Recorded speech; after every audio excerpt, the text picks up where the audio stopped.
Michelle Bosch with the Ultimate Boardroom, and today I would like to discuss with you the connection between beliefs and profitability. And I would like to tell you a story of a conversation I recently had with another business owner, and it kind of went like this. She said to me, because we were discussing how can we basically, what beliefs are really in the way of us stepping up to a new level of contribution, to a new normal.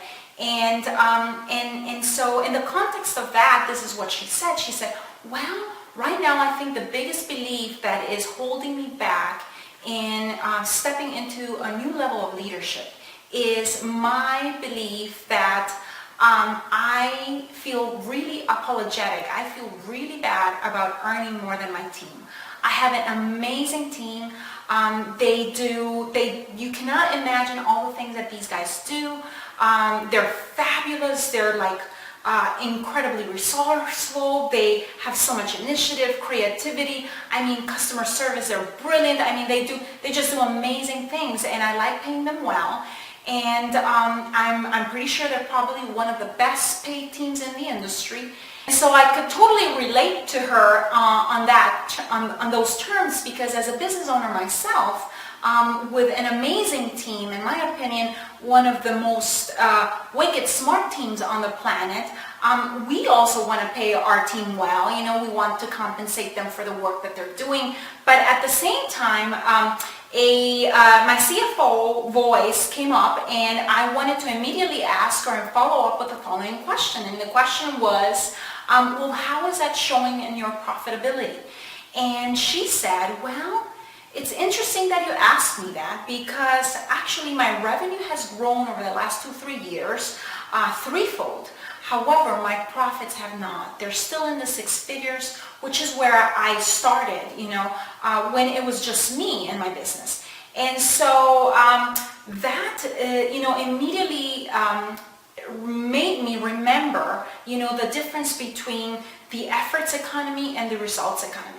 And so I'm going to illustrate the efforts economy by saying that you are in the efforts economy if you are switch when it comes to career and work, if you're switched from 8 to 5, if you're taking very minimal risks, if there's not a lot of entrepreneurial energy into what you're doing. And so, and there's nothing wrong with that, there's nothing wrong with that. Not everyone is born to be an entrepreneur, to actually lead a business, to grow a business. That not everyone is built for that.